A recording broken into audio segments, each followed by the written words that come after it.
Há histórias que ultrapassam o tempo e mesmo décadas depois continuam a ecoar nas sombras do mundo. Histórias de fé, de medo e de algo que nenhum olhar humano consegue compreender completamente. Você já se perguntou o que acontece quando a fé se torna o único escudo contra o impossível? Quando a oração é sussurrada não só para invocar Deus, mas para afastar aquilo que vem do outro lado? Hoje você vai conhecer o caso real que inspirou o exorcismo de Emily Rose. Um relato que abalou a igreja, a ciência e a própria noção de bem e mal. O caso de uma jovem alemã que acreditava lutar pela própria alma. Mas cuidado, nem todas as portas que se abrem podem ser fechadas. Deixe seu like, se inscreva no canal e ative o sino, porque a história de hoje não é apenas um conto de terror. É um aviso sobre o que acontece quando a escuridão decide chamar alguém pelo nome.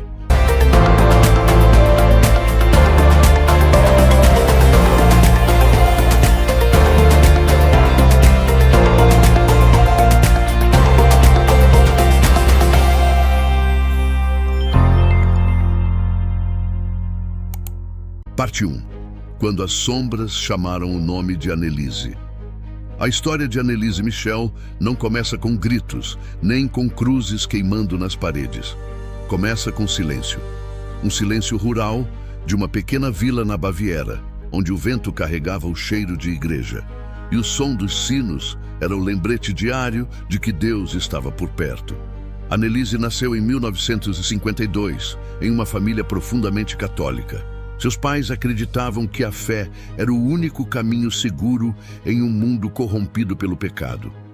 Ela cresceu rezando antes de dormir, ajoelhando-se diante de imagens sagradas e sonhando em dedicar sua vida à devoção. Mas, por vezes, as almas mais puras são as mais visadas pelas trevas. Tudo começou aos 16 anos. Numa noite comum, enquanto dormia, o corpo de Anneliese se contorceu em uma paralisia violenta. Seus olhos se abriram, mas ela não conseguia mover um músculo. Sentiu uma presença pesada, sufocante, observando-a do canto escuro do quarto. Quando finalmente conseguiu gritar, sua mãe correu até ela, mas já era tarde. O mal tinha encontrado o caminho até o seu nome. Nas semanas seguintes, as crises se repetiram. Os médicos falaram em epilepsia, receitaram remédios, exames, esperança. Mas nada parecia conter o que crescia dentro dela.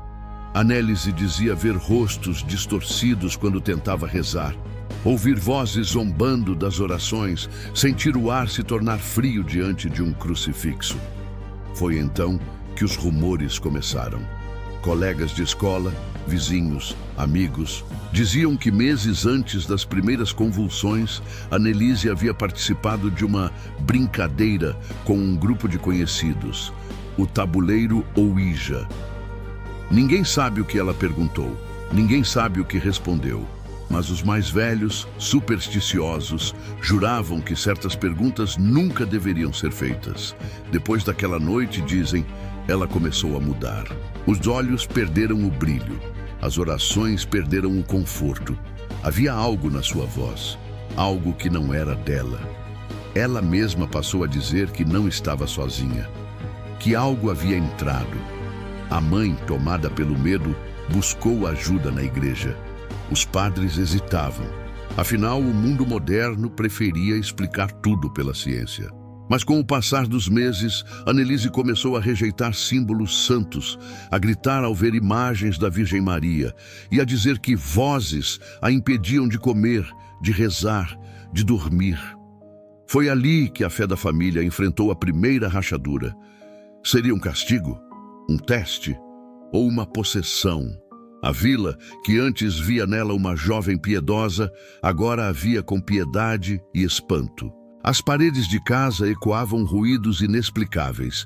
As orações terminavam em gritos, e o olhar de Anneliese já não parecia o de uma menina. Algo a observava de dentro. E em uma de suas últimas tentativas de buscar paz, ela teria sussurrado à mãe uma frase que até hoje arrepia quem a ouve nos relatos do caso. Mãe, o inferno não é o que está embaixo da terra, ele está dentro de mim. Naquele instante, a fé, o medo e o mistério se entrelaçaram de um modo que ninguém mais conseguiria separar.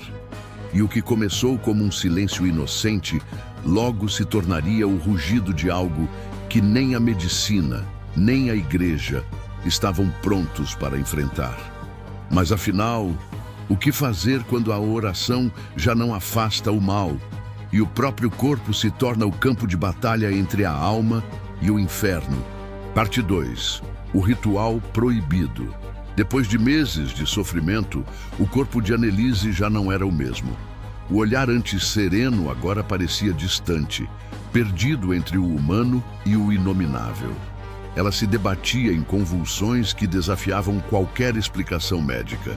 E cada vez que alguém tentava rezar ao seu lado, uma voz rouca, grave e desconhecida saía de sua boca, zombando de Deus.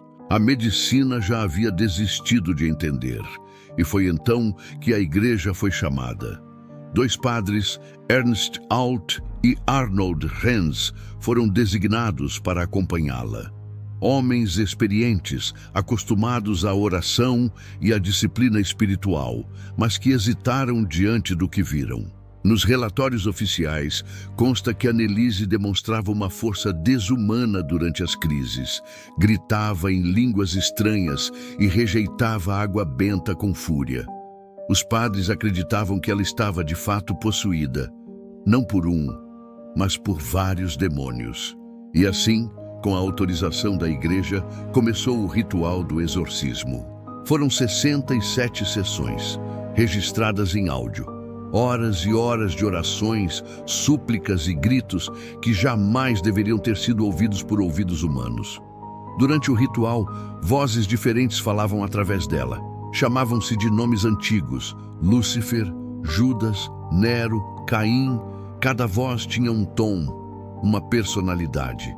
Anneliese alternava entre momentos de lucidez e instantes em que parecia não ser mais ela.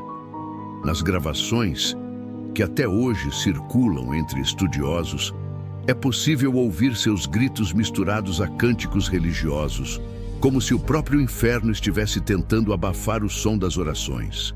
Os padres rezavam com força, mas a cada sessão a jovem parecia mais fraca e, paradoxalmente, mais resistente ao sagrado. O ambiente da casa mudou. As paredes pareciam vibrar com os gritos. O cheiro de incenso misturava-se ao de suor e medo. E a cada novo dia, a família via a filha definhar, recusando comida, dormindo no chão, ajoelhada, pedindo perdão por pecados que nem sabia se eram seus. Em um momento de lucidez, ela teria dito: "Quero sofrer por outros, para que não sejam condenados." Essas palavras marcaram o coração dos padres, pois em meio à dor parecia haver uma fé imensa, como se Anneliese acreditasse estar sendo usada por Deus para combater o mal em nome de muitos. Mas o corpo humano tem limites. E após quase um ano de rituais, jejuns e orações incessantes, o que restava era apenas uma sombra da jovem que fora um dia. O exorcismo terminou em silêncio e morte. Na manhã de 1º de julho de 1976, Anneliese foi encontrada sem vida. Pesava pouco mais de 30 quilos, o rosto tranquilo, mas os olhos, dizem os que viram, pareciam fixos em algo além do que os vivos podem ver. Os padres acreditaram que ela morreu liberta. Outros disseram que ela morreu em vão, mas o verdadeiro julgamento ainda estava por vir. Parte 3. Fé, culpa e mistério. A morte de Anneliese não encerrou o mistério. Pelo contrário, foi apenas o início de um novo julgamento, desta vez na Terra. Quando a notícia se espalhou, a Alemanha inteira se dividiu. Alguns viam os padres como mártires da fé, homens que tentaram salvar uma alma atormentada. Outros os chamavam de assassinos. O caso foi parar nos tribunais e, pela primeira vez em décadas, o mundo moderno se viu obrigado a encarar uma pergunta que a ciência jamais conseguiu responder: o mal pode realmente possuir alguém? Durante o julgamento, médicos afirmaram que tudo não passara de uma tragédia psiquiátrica: epilepsia, psicose, delírio coletivo. Mas os padres insistiam. Eles tinham ouvido vozes diferentes, visto sinais, sentido presenças e mais. Testemunhas afirmavam que Annelise suportava o sofrimento por escolha própria, acreditando que sua dor era um sacrifício, uma oferenda para que outros fossem salvos. A sentença veio em 1978. Os padres e os pais de Annelise foram condenados por homicídio culposo, acusados de negligência por não terem buscado ajuda médica.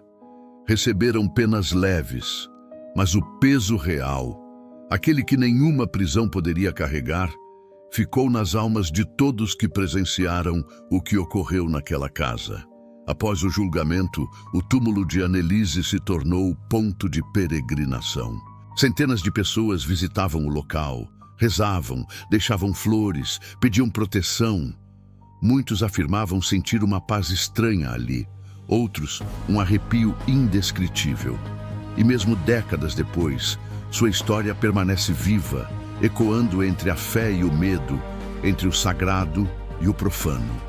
Alguns acreditam que ela foi escolhida, uma guerreira espiritual sacrificada para conter algo que não deveria ter sido libertado.